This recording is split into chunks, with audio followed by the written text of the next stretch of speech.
the option to leave the meeting or something like that. So I think maybe you're here today to solve a problem. I mean, that might be a specific challenge you have in your business.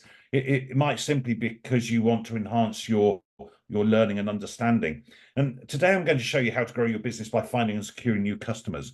And if that's something you'd like help with, I can explain a bit later about, how you could work with me. But there are so many facets to finding and securing customers. And today we're going to focus on the impact of your brand, the impact your brand has on your business. Sorry, just somebody coming into the. So like I said, there's so many facets to building, to growing your business, and we're going to focus on your brand today. Want to be inviting policymakers, will we? Hi, Ed. Do you mind just muting your mic because I can hear a background? Thank you, thank you. At future Agri-Tech marketing masterminds, we'll look at and explore other aspects of growing a business. Now, arguably, I would argue, or I'd say that agriculture is probably the most important industry in the world. I guess I might be preaching to the converted here. Yeah, and I don't want to get too political, but it does seem that many of the wealthier governments around the world are deprioritizing our sector. And yet, according to the United Nations, every day around the world, 25,000 people die from hunger and related causes. That includes 10,000 children. That doesn't feel right to me. So, and it's estimated another 854 million people worldwide are undernourished, and high food prices may drive another 100 million people into poverty and hunger. So farmers everywhere have a really important role to play, even if in the shorter term, they're focused through financial pressures to accept non-food producing schemes. But it's clear that we need to drive improvement and efficiencies in farming, and Agri-Tech has a massive part to play in this. It's unlikely that any single Agri-Tech solution is going to revolutionize food production. It's more likely it will move the needle, 1 degree. But multiple innovations, each shifting the needle by 1 degree, has a powerful compound effect. Of course, the challenge here is farmers don't know what they don't know. Does that make sense? So how can we firstly make them aware of innovations and then help them to understand how they beneficially impact them? After all, if you ask farmers in the 1880s what would help them plough more land, they'd have probably said more horses. A set of horses could plough about an acre a day. They had no concept that 100 years later, a tractor with a plough could plough 30 acres in a day. It's just not. It wasn't entering into their mind. So that's why building a powerful brand in the agri-tech sector is so important. We need to attract, engage, educate, and motivate your audience. So very quickly, the concept behind the Agri-Tech Marketing Mastermind is to share ideas, get creative, explore what's worked and not worked for ourselves. This is definitely an interactive session. So assuming no one is still in their pajamas, get those cameras on. I want to keep it informal. This is not about me doing. Thanks, Ed. This is not about me doing death by PowerPoint. There's actually no PowerPoints involved.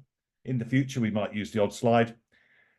In this room, I know that there's a wide range of marketing experience and knowledge, but I believe we're all students and we're all teachers. You could argue the true test of learning something is being able to teach it to others. So I hope we can all help each other. I mean, it's possible you might perceive you have a competitor in the room. How much more powerful is collaboration than competition?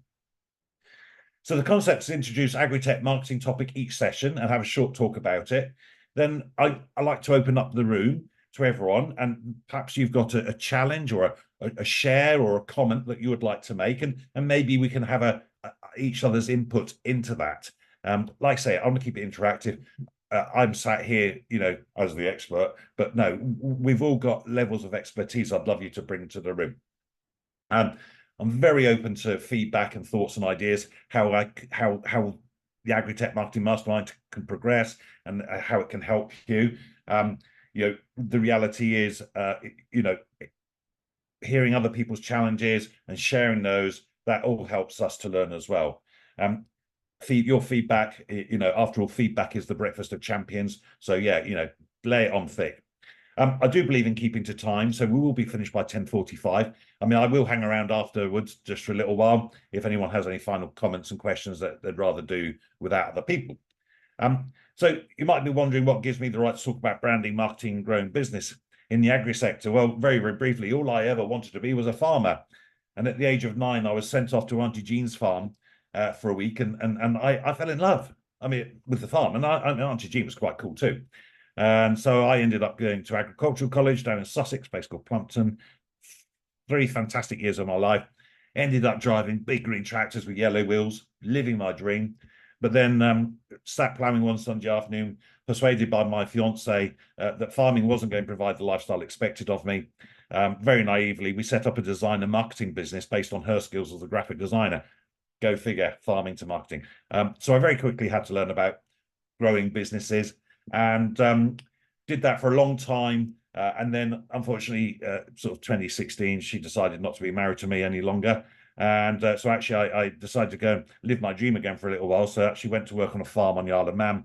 I then went to New Zealand as an agricultural spraying contractor, and then returning to UK, realised how cold and wet it is in the winter here, which I haven't sort of experienced for a long time. So actually, I realised I could blend my passion for farming and food with my skills in marketing and growing businesses. So hopefully that gives you a little bit of background why I'm sat here spouting on at you. Oh, so today's topic is from promise to profit. That's about aligning your brand values with farmer needs in agri-tech. And you might start by questioning the value of building a brand. Do brands really impact on farmers?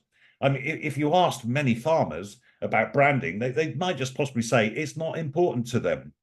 And yet they make buying decisions daily, not just on price, but maybe unaware how they've been influenced by a brand in reaching their buying decision. I mean, great example, John Deere tractors, despite being perceived as one of the most expensive makes of tractor to buy, they're the biggest selling brand of tractor in the UK with 30% of the market. Compare that to other brands, Case New Holland, which has 26% market share between their two brands. So, John Deere, pretty significant. And yet, similar spec John Deere to a New Holland, probably 20, 30,000 pounds difference in price. And much of the foundations of John Deere's brand took place in the 1980s and 1990s when they made their tractors aspirational to operate, especially to younger people, and securing that space in people's hearts and minds of their audience. That plays a significant role in generating revenue of over $61 billion in 2023. I mean, it's a staggering business, isn't it? And I would suggest your brand contributes significantly to your business in 3 ways. Firstly, your brand is your promise. What is your point, and why should your audience care? I would also argue your brand is your profit. It's what differentiates you and reduces price competition. Incidentally, John Deere's profit in 2023 was $10 billion. It's just incredible, isn't it? Who would write 1% of that, eh? Your brand is your potential. So into the future, your brand, it's your goodwill. It's what you create. It's how you build your loyalty. And that's how you get to build your repeat customers. So I mean, in this dynamic world of agricultural technology, the promise of innovation often comes hand in hand with the challenge of aligning brand values with the genuine needs of farmers. As technology continues to revolutionize farming practices, it becomes increasingly crucial for agri-tech brands to not only deliver on their promise, but also to deeply understand and cater to the unique requirements of the farming community. And I mean, agri-tech's not just about introducing cutting-edge technology into agriculture. It's about fundamentally transforming the way farming is done, from precision farming, smart irrigation, although I'm not sure we need too much of that sort of stuff at the moment, and to drone technology, data analytics, and the possibilities seem endless. However, the success of innovations hinges on more than just technological prowess. It requires a deep appreciation of the challenge faced by farmers on the ground. So your brand is about positioning yourself as a person or business of influence. Perhaps we need to define influence. Would it be okay to say it's leading someone to do what you want them to do whilst they believe it was their decision? And then they thank you for your help too. So in other words, farmers don't like to be sold to, but they do like to buy. So let's help farmers make the best buying decisions. Now, sometimes that might be a decision made against you, but I think as brand builders, it's about finding the right people and delivering the right things to them. So, has anyone come across Dr. Robert Cialdini? Try saying that with your teeth in. Um, he wrote a book called The Six Laws of Influence. Dr. Cialdini is a professor of psychology and marketing, and he proposes that the most influential of us out there do the following. I mean, firstly, they like other people. So you as a brand, your value's got to you got to like other people. I mean, I guess there are a few brands out there, Ryanair, who take a different approach. They don't seem to like their customers at all, but that's quite a unique situation. Secondly, we believe in reciprocity. So actually, we give generously. We give without condition, and yet what happens is, I mean, I don't want to get too woo woo woo woo, but the universe pays it back, and that's part of building your position of influence. Um, those who build powerful brands and are influential, they're committed and consistent in their actions. How you do anything is how you do everything. Um, Social proof. It's all very well, saying that I'm great. Actually, it's more important what other people say. So having that social proof where people are actually reinforcing your abilities. Uh, an air of authority. If you're going to have an influential brand, it needs to have an authority about it. Um, Maybe you're considered an expert in your field. You know everything. Personally, I prefer talking about being a specialist. I don't know. Does a specialist infer that you're still willing to learn? And I think we all need to be continuing our learning.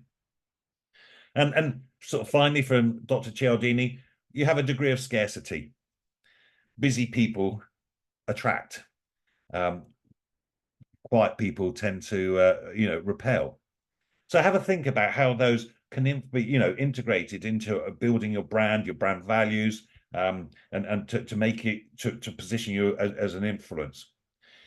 And your brand values are the guiding principles that define a company's identity and shape its interaction with its stakeholders. In the context of agri-tech, aligning brand values with farmer needs goes beyond mere marketing. It's about establishing a genuine connection and building trust. I mean, when farmers see that a brand's value resonates with their own, they're more likely to engage with that brand and adopt its solution. I don't know if you've ever been in a situation where you've been with someone where your values have clashed, and that doesn't that doesn't make a sustainable relationship. It might be in a job, where, and I'm not saying their values are wrong and yours are right. It's just a difference. So we need to align with people who hold similar values. And trust is the cornerstone of any successful relationship. And the relationship between agri-tech brands and farmers is no exception. Farmers need to trust the technologies they invest in will deliver tangible benefits and improve their livelihoods. And they are all under pressure at the moment. The trust is built not only through the performance of the technology, but also through the alignment of the brand values with the farmer needs. Oh, I mean, to align brand values with farmer needs, agri-tech brands must first understand those needs intimately. And this requires active engagement with farmers, listening to their concerns, involving them in the co-creation of solutions. I mean, whether it's increasing crop yields or reducing water usage or improving efficiency, agri-tech brands must demonstrate a genuine commitment to addressing the most pressing challenges faced by farmers. And this is where one of the biggest challenges in building a brand raises its head. It's not what you believe about your brand, it's what your audience believes. And perceptions are reality. And how you think you are perceived, how you would like to be perceived, and how you are perceived, I would suggest are three very different things. You need to be in control of how you are perceived. You need to be in control of your brand. You need to be in control of the way it's delivered to your audience. So in addition to understanding and addressing farmer needs, agri-tech brands must also be transparent and accountable in their actions. This means being upfront about the limitations of technology, because you can't be all things to all people. Um, you've got to acknowledge failures, and actually those failures are often a very important part of establishing that credibility. If you've not failed, you've probably not tried. Um, and continuously, you need to strive to improve. And so, by fostering a culture of transparency and accountability, brands can build long-lasting relationships based on trust and mutual respect. Now, ultimately, aligning brand values with farmer needs is not just a moral imperative, it's also a path to profit. And after all, that's what we're in business for. And so when farmers trust that brand and believe in its values, they're more likely to become loyal customers and advocates for that brand. Now, moreover, by truly understanding and addressing farmer needs, agri-tech brands can develop more effective solutions that drive real value for farmers, leading to increased adoption and revenue. So, I mean, sum up in this fast-paced world of agri-tech, the journey from promise to profit begins with a deep understanding of farmer needs and commitment to aligning brand values accordingly. By building trust, addressing challenges, and fostering transparency, agri-tech brands can forge meaningful connections with farmers and create solutions that drive both social impact and financial success. So in the end, it's not just about selling a product, it's about building a partnership based on shared values and mutual benefit. Your brand should capture a space in the hearts and minds of your customers and engage your audience emotionally so you change the way they feel. I mean, if you'd like to explore building an effective and powerful brand, or indeed, any challenges around growing your business, I'm happy to have a strategy call with you, to look at how to drive business performance. And I've put my calendar link in the chat box, so you can just click on it and find a convenient spot for yourselves. So I mean, really, that's sort of, I've gone blurb, haven't I? And I don't like going blurb. I would like to now sort of invite you to join in. I mean, is there anything that's particularly struck you from what I've said? Has anyone got any challenges around what I've said? I'm happy to get into an argument. I'm taking a fight. But who, That's me. I think you hit the nail on the head with talking about farmers' needs. Where I think a lot of people, I think really inside agriculture, a lot of businesses, not just agri-tech, they often just tell you what they do and not tell you how that'll help the farmer. Yeah. Where just use an example of milk powder, where a lot of companies, they'll tell you, oh, it's got this protein content, it's got this skim, it's got this this oil content, but they don't actually tell you what does that mean to the farmer, what's that going to do, and that's where I think, yeah, you really hit the nail on the coffin there for me. So, Ed, sorry, I know I'm not trying to embarrass you by saying you were a bit late. So before you came on, we had a quick introduction round. Do you mind just saying who you are and where you're from? So I'm Ed. I'm the market manager for Farm Deals. If you don't know who we are, we're a digital buying group. That's right. Yeah, aligned with the Farming Forum.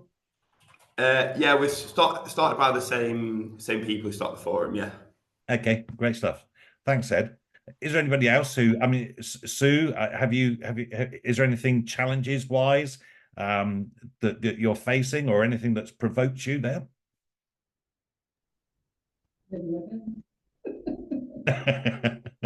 Well, you've got nothing to say. It's Daniel, in terms of, everything you kind of like outlined, this morning, is definitely in terms of, definitely in tune in terms of what we're building on. I mean, our business is 140 years old, and we're moving from very traditional to quite high tech in quite a short period of time, over the last 3 years. So yeah, there's I suppose our challenge is to ensuring our story gets out there, in terms of how we can help not only our current customer base, but new customers too.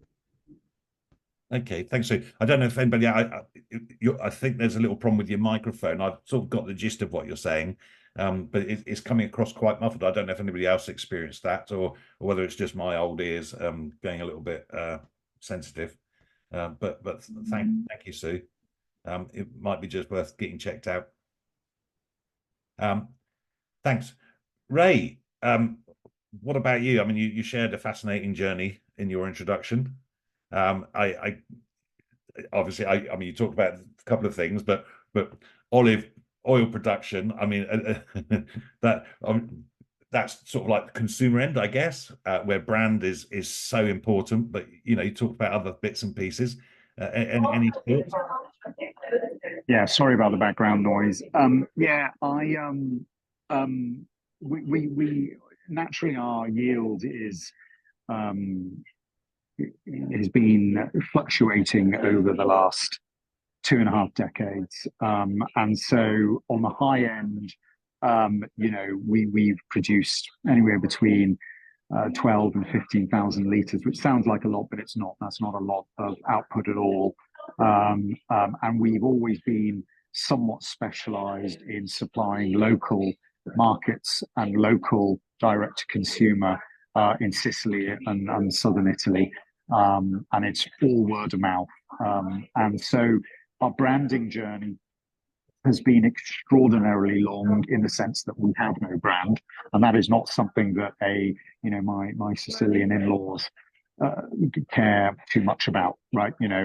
Bottling, packaging, labeling, these things are irrespective of quality, right? So in the region that we produce, the people that buy from us know that our quality is top notch. Now, in the intervening years, over the 25 years, I've become a qualified olive oil sommelier, and I sit on a bunch of international olive panel judging quality panels. And I'm saying that to you just because the juxtaposition between being a farmer on the ground that is creating yield and selling direct to consumer versus the highfalutin markets of New York, Paris, and London with their ideas of trying to create a wine-like vocabulary and marketplace for the product. So, my experience goes from one extreme end to the other extreme end. So a lot of what you said, Daniel, resonates with me in terms of branding and whatnot. I'm working with a number of major software developers. Again, this is my other world, and by that I'm talking about fairly large global white label software developers that work in tool creation in Agri-Tech, right? So a lot of those solutions that you may have come across, in dairy, in vegetable and green, hydroponic style, stackable farms. I have been working with a number of these tech organizations, certainly during pandemic and post-pandemic, to wrap my head around the kind of solutions that are out there from what is the software, services of software solutions, and how they integrate with farms.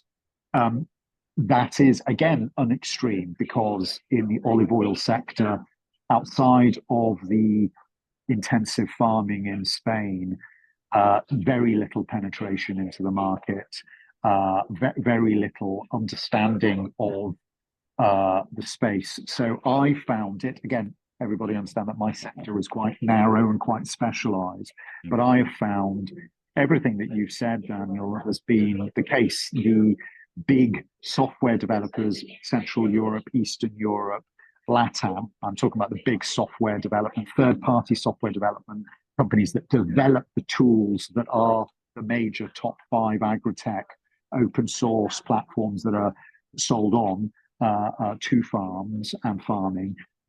There is little to zero olive oil speciality, right? Just in terms of transferable skills, transferable data sets, etc. So I found it quite easy to walk into a number of fairly large bespoke software development firms. Again, please, that is also my world on one side. So I can talk that language where I am looking to try and develop. So there's things that you're saying, Daniel, that very much resonate with my experience, in terms of brand alignment, not just from the software and what that impact is going to be on the farmer, but then also being a farmer, somebody who climbs trees and picks by hand, and I've not got any, deliberately so we don't have any machines, and that's not because we're trying to be hugging trees. It is just because our orchards are on the side of a volcano, so this is, machines can't go where our olives grow. Fact, right? So again, that's not because I'm trying to be some kind of British-based eco warrior.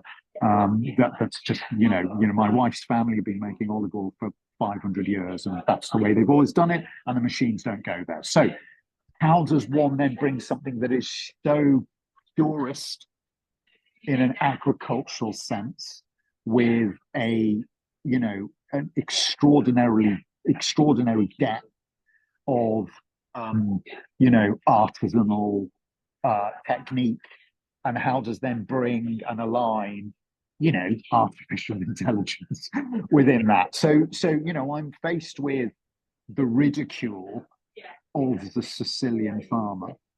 It's taken me 25 years. As you can see, I'm, an Indian born in the UK. So there's always been an element of like, what the bloody hell does he think he's doing?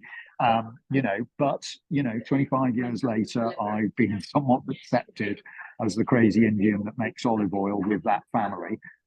But here I am saying, how does one use the most basic of AI tooling, such as when does one pick? Just the like the basics of farming, which is when does one pick one's crop? So I'm not even talking about massive data analysis. I'm just going, how do I use technology to better inform when we start picking? Now, I want to be clear with everyone. For instance, that's been a big education, right? And there's a lot of people in Sicily who are not accepting. To your point about culture, I'm absolutely endorsing what you're saying, and I appreciate I'm being quite extreme. But when everyone in Sicily picks olives after the Day of the Dead, which is November the 3rd, and when you ask everyone why do you do that, they just go because we do. And you just sort of think, okay, but is that the optimal time to pick with climate change? And if you use these weather tools, maybe we need to start picking a little earlier. So to give you an example, for the last 2 years, I've started to pick, because of these digital tools, I've started to pick early October, which is a good 2 to 3 weeks in advance of everyone else, because everybody else is just culturally, we pick after November the 3rd. Now, this year was the first year that lots of other people in the valley have gone, we're just going to follow what Ray's doing, because our yields are better, right? We're making more oil. Right? So Ray, I mean, in effect, you've created a brand around Ray's new way to manage olives, maybe without actually realizing it. You've become a person of influence. And the other thing you talked about is, how your family, don't understand branding, but actually the reality is they have got a brand because actually people are prepared to buy it and they understand it. It might not be they're in control of the brand, and they might have arrived there by accident. I think that's very perceptive. The brand is that there isn't a brand. There's a great story behind it, and every great brand has a great story. Has anybody else though experienced sort of these traditional obviously Ray, it's not UK, but that's fine. I love the fact that you've joined us, and but in the UK, of course, we've got these traditional farmers, and there's a perception they've got a bit of baler twine, to hold up the pants, and of course we've got some really progressive people as well, and Ed, I guess Farm Deals is at the progressive end, because you're sort of like saying we're a buying group, we can actually help you, with your purchasing in an efficient manner using technology. And yet we've still got a huge chunk of the industry which is somewhat behind the times. I mean, how are you sort of dealing with that? So I actually had a bit of an argument about this the other day, and I'd argue that it's not an issue because, just use my example, my uncle, he's lifelong dairy farmer. We farm up near Preston. And 20 years ago, probably about 15 years ago, I had to help him send emails. He couldn't send any emails, really, really not tech savvy. And then he took me around yesterday, came in on the farm for about 4 months because I've moved to the other side of Preston. And he was showing me up this full automated feeding system. This is showing me through his database of cattle, through the tags, showing all the milk yields all registered now. And this is your classic farmer. If you drew a farmer, you draw my uncle. He's overalls, pitchfork, baling twine rounded jeans.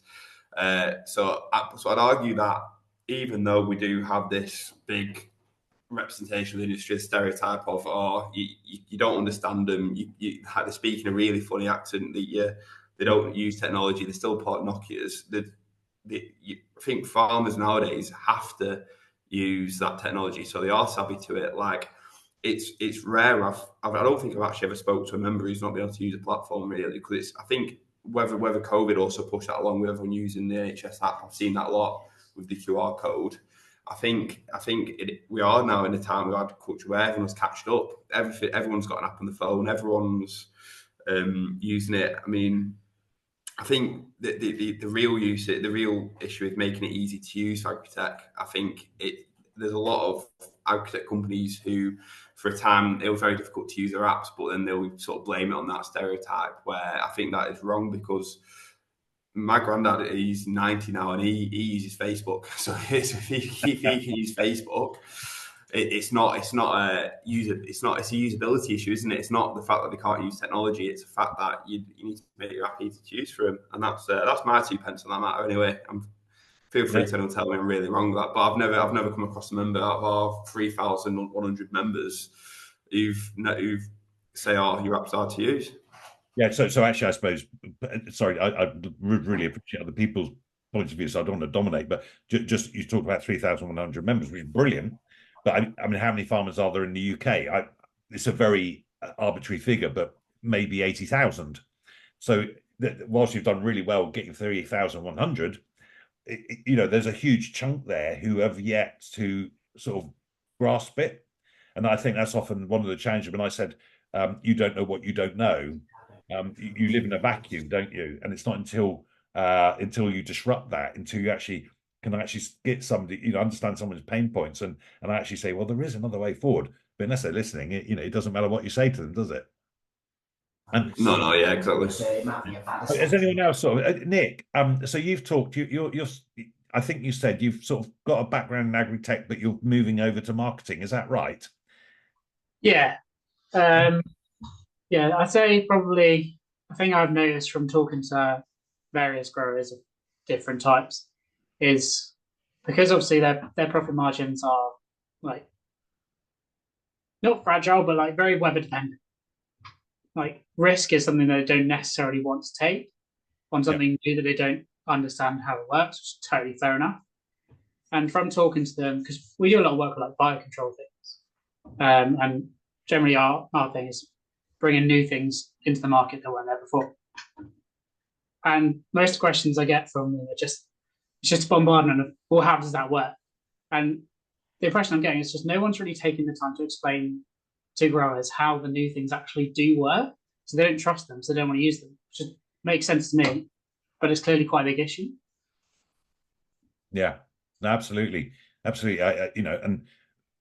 But to get to actually explain something to someone, you've got to engage them first, haven't you? Yeah.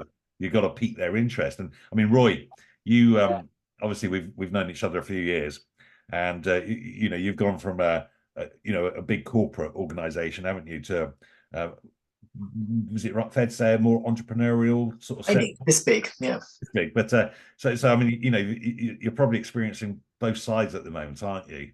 Yeah, it is. It's interesting because when you're in the big corporates, they've already got their brand and people already know them. So in a way, the hard work's been taken out of it. I think this job now is a lot more difficult because I've really got to build something from the bottom up. There isn't really a tone of voice. There isn't really a known logo. Even the company name, I question whether there's a couple of the businesses that are called some quite strange things. So and finding product names, all that kind of stuff. You're really stirring it up, aren't you? I mean, yeah. They maybe rename their company. Well, they're going to love that, aren't they? Yeah, well, I brought it up because it's a couple of sort of like weird names.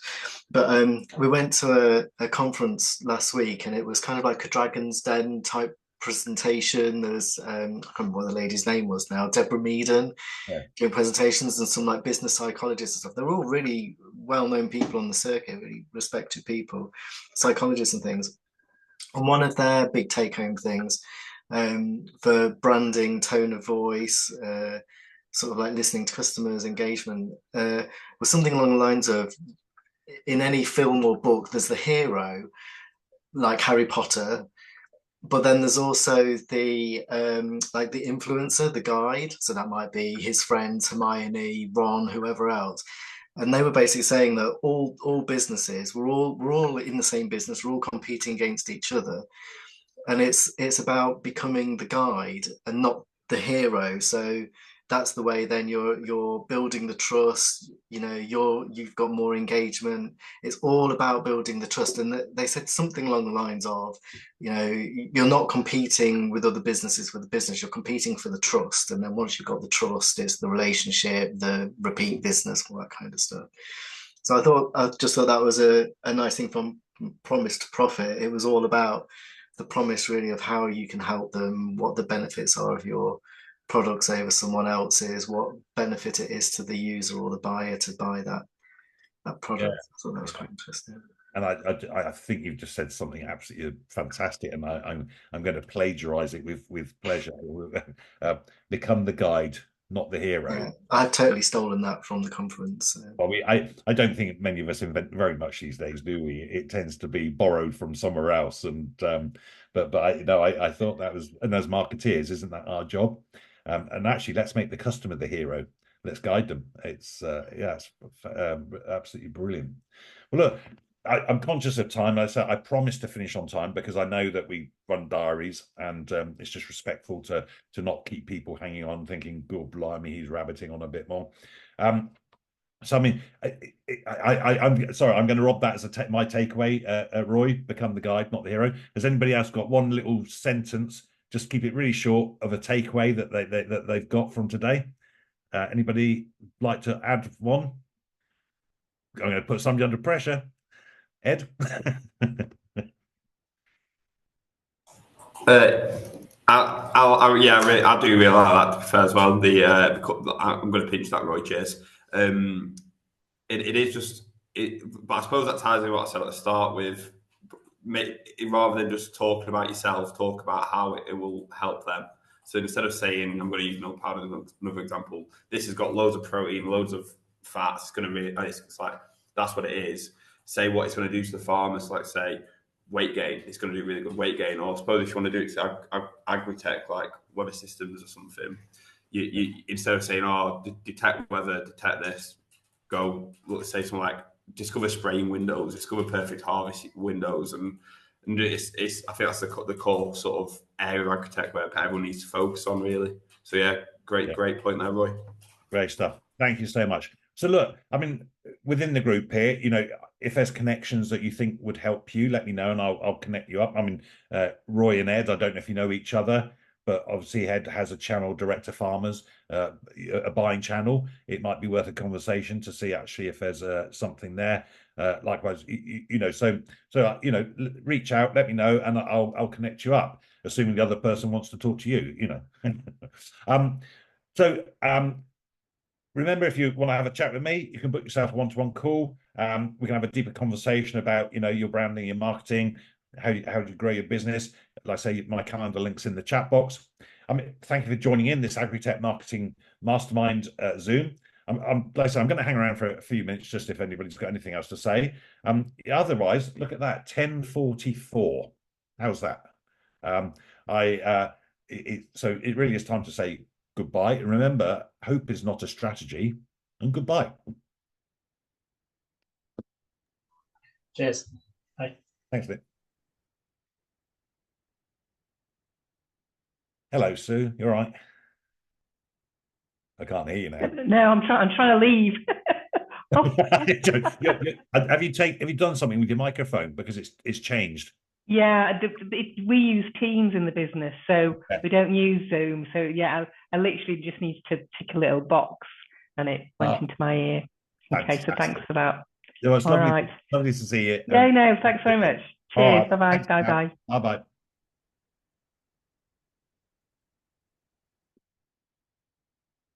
Hello.